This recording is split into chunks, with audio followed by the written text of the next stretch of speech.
As you can see, I've made an epoxy resin river table. I call it a resin swamp table because it resembles a swamp, but it wasn't that easy and I've made quite a few mistakes along the way, so I'm going to show you how. And you've got to start right at the beginning with your mold, which I've made with plywood and some offcuts pieces of wood that I found, but I have calculated the price and I'll put every single price of everything I've used in this video up on the screen, and at the very end I'll do a total. Allow me to introduce myself. I'm the man pulling up my socks there, and I do not have much DIY experience and I'm not very good with tools, but I do get by a little bit.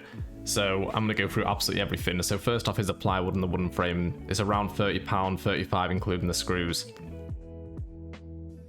And my mold was 600mm by 1100mm, which is a perfect size for a coffee table according to Google, which may be true, may not be true, but that's personal preference. If you do just want to see the table and you don't want to watch and learn about it, then you can just skip right to the end because that's where there'll be some footage of the table finished. And it looks pretty nice, so I recommend it. This will be more of a tutorial than just showcasing the actual resin table itself, because I made quite a few mistakes, and the first mistake I made was not taping correctly. A lot of people say you have to buy specific epoxy resin tape. You really don't. I used gaffer tape and it worked absolutely fine, but what wasn't fine was the way I applied it. I applied it in small sections across the bottom of the plywood with tiny gaps in between, and those gaps made the resin stick solid to it, which pulled off the wood and attached to the resin table. Then I had to sand that all off, so it made my life a lot harder. So please learn from these mistakes, because there's quite a few along the way.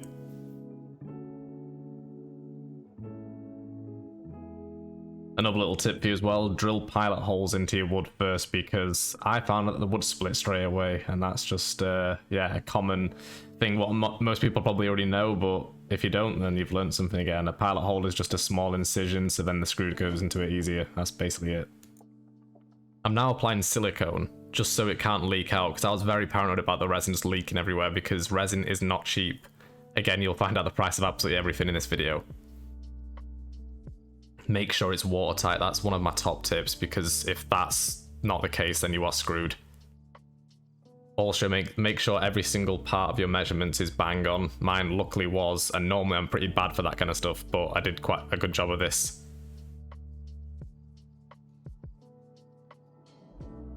Okay, so I got two wooden slabs off eBay. They were £75 for the two, and the guy who sells them so they come at the exact level you need them to be, and they're both exact perfect sizes, and it's made to measure sort of thing. And that was 70. They were on at £85, but I actually haggled for 75.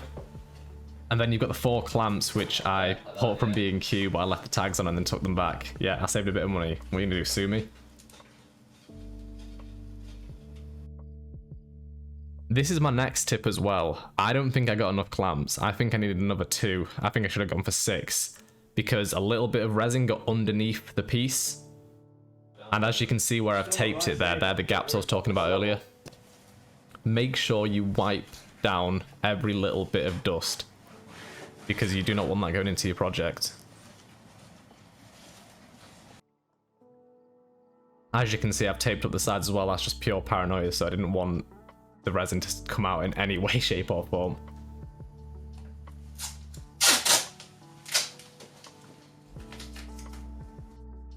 I'm not going to include that in the price because that was some kind of engine silicone, and there was a slight gap at the very edges. If you're better than me at woodworks, which I imagine you are because I'm pretty bad, then you will not have this problem.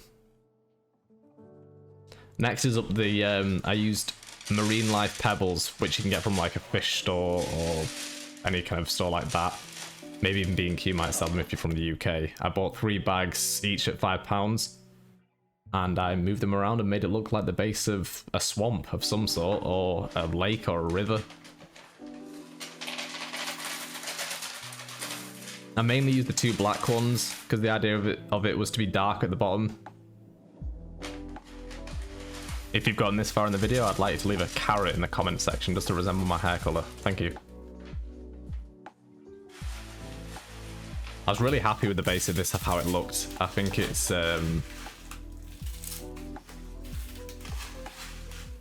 it just sat well.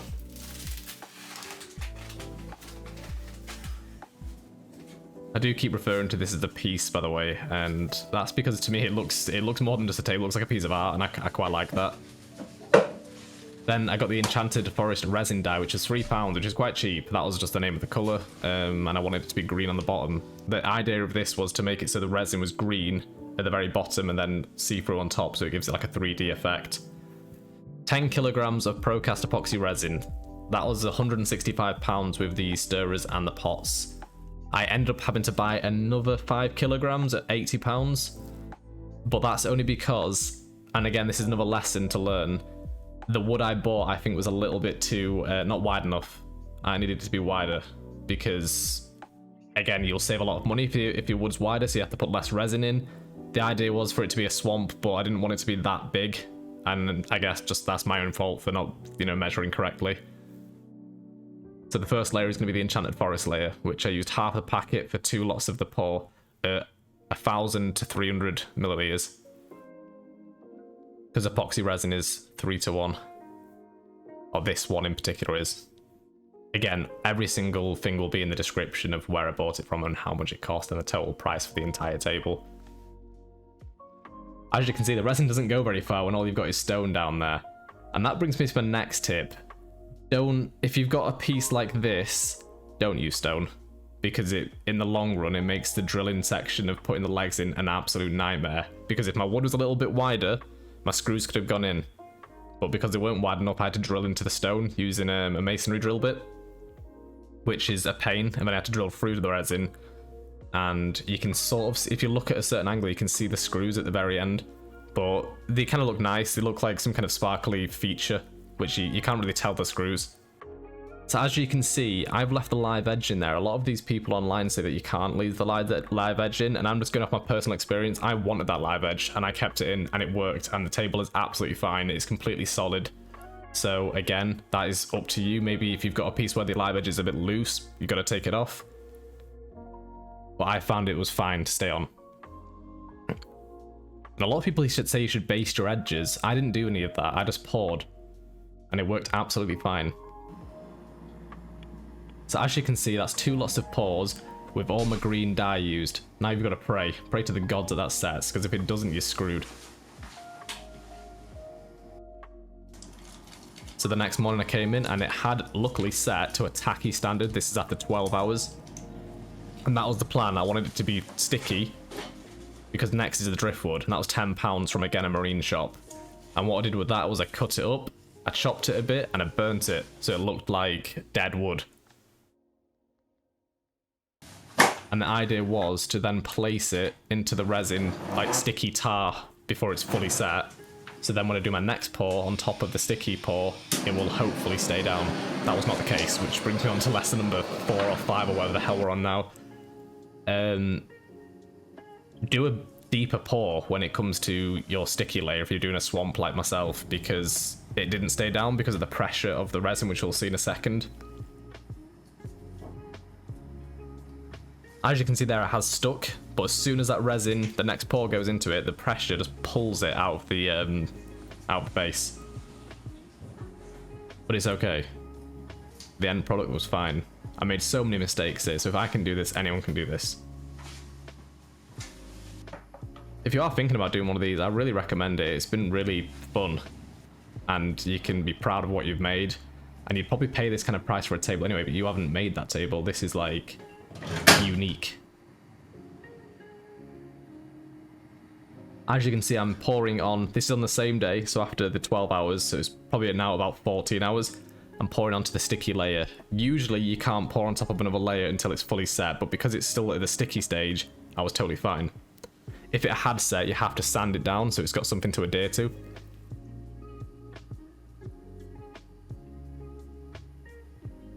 A lot of this is just from research from on the internet, from other companies. I think there's the Blacktail Studio I've watched a few times. And I've taken advice from each YouTuber I've watched, and I've found my own way of doing it, and this, for me, works. And that's why I'm going to talk through every single stage.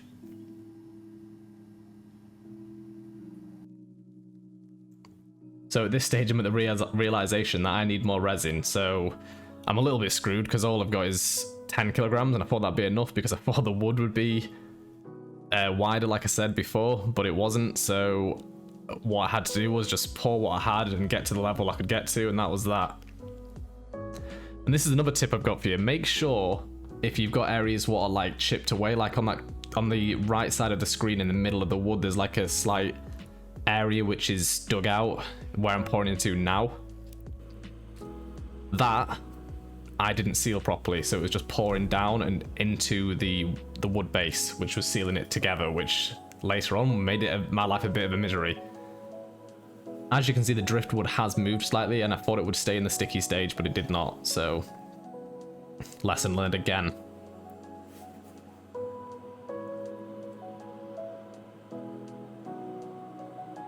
At this point I was getting a little bit fed up because it just wasn't staying down, so I had to come up with an idea, which thankfully my dad and my brother helped me with.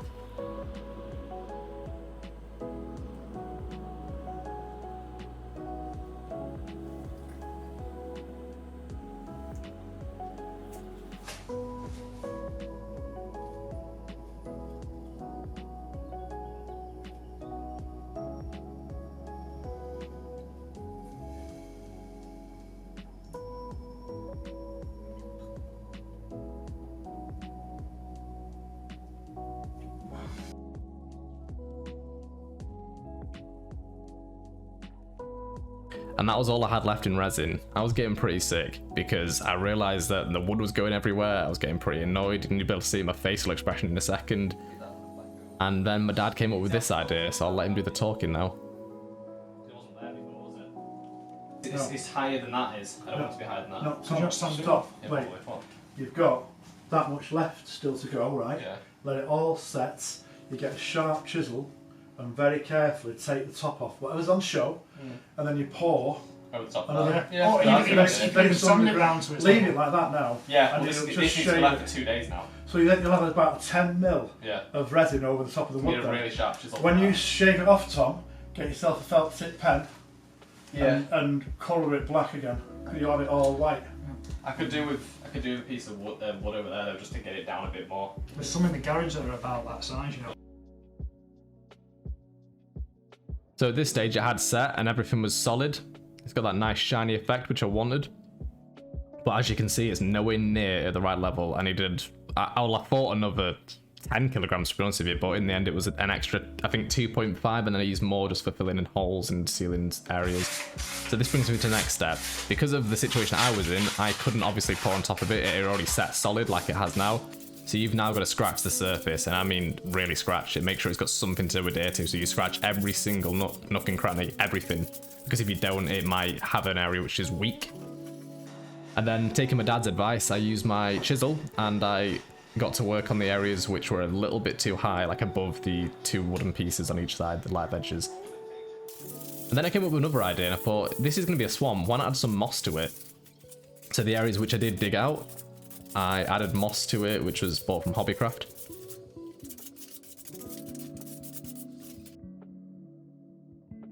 So I took some super glue. I glued on top of the areas which were a bit whiter than the like burnt areas and added moss. Fake moss, obviously.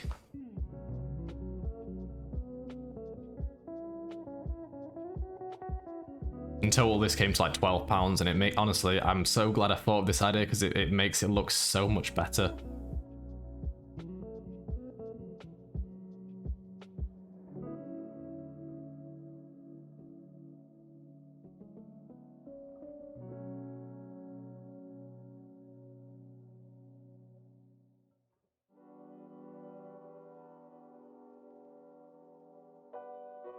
So after covering those areas and filling in all the holes, so basically I used the moss to even plug holes, and then I could pour the resin at the end and it would go into the holes, and it had this nice little green tint to it which made it look, again, a bit earthy, and I just really like the look of it.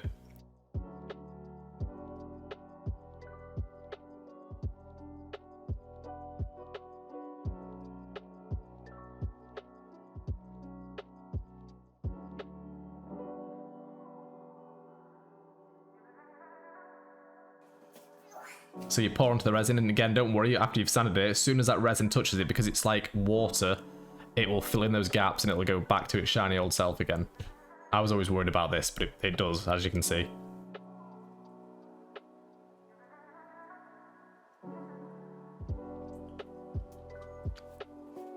This brings me to another lesson. So after I'd done this pour, the resin, because of my level not being bang on, it wasn't perfect, but it wasn't far off.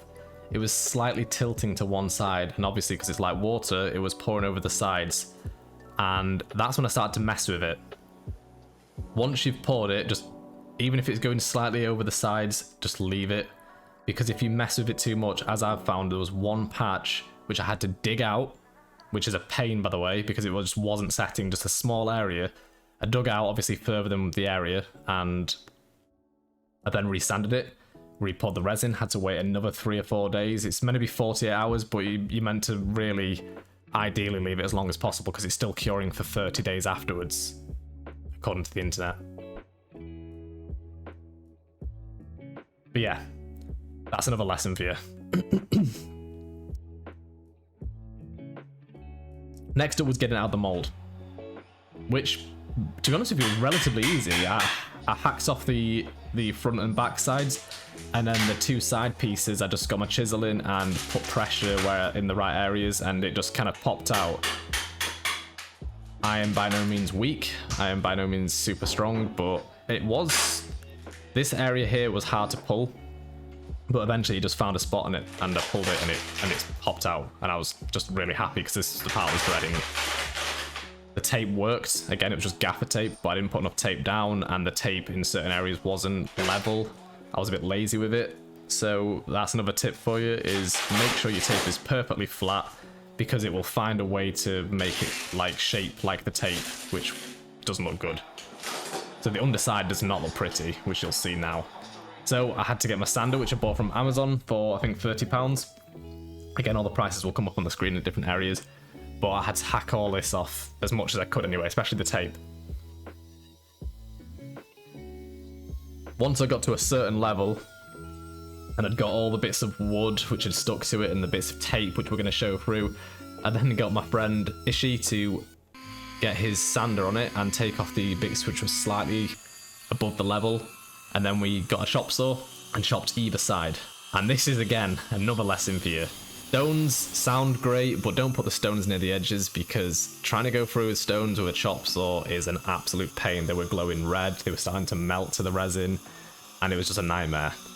Next up is sanding. So I bought this sander again from Amazon, the orbital sander. It cost £35 with a load of discs. I bought some extra discs for, I think, for £8, and I went from 40 grit all the way up to 3000. That took me hours and hours and hours. And for God's sake, wear a mask. I didn't, which was stupid. So I polished, I did every other grit, I wiped it with a wet cloth, let it dry, I went back to it. Next up is the Rubio Monaco, which is some fancy oil on the internet, which a lot of people seem to use, and it did work an absolute treat, and I went for the oak colour, and it was £31, 3-to-1 ratio. And then it's time to polish. Need to say more? It says you can do it in one coat, but I did one coat, and once I eventually finished it and put the legs on, I did another coat, because I don't think one's enough, personally.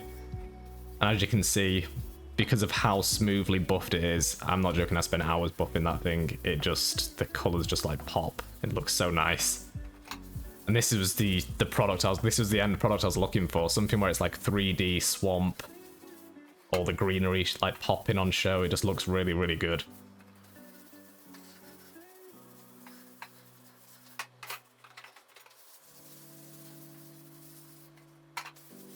If you have got this far through the video, leave a pizza slice in the comment section, or a cup of coffee, because this is a coffee table. Your choice. And yeah, I accidentally stole a spa towel.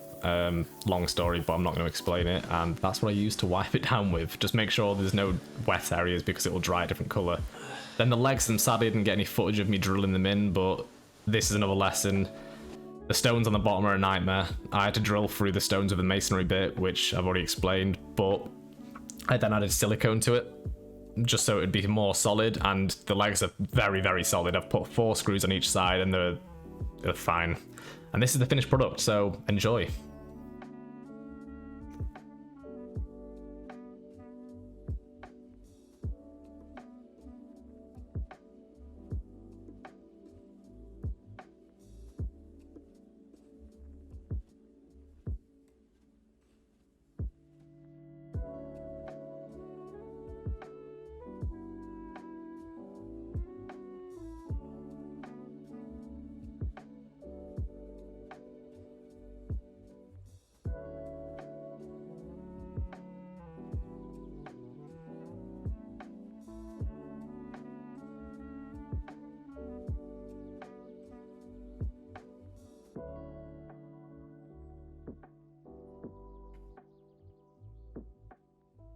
if you've learned anything from this or you're thinking about doing one yourself, I'd love to hear about it, and like, subscribe, etc, etc. Enjoy.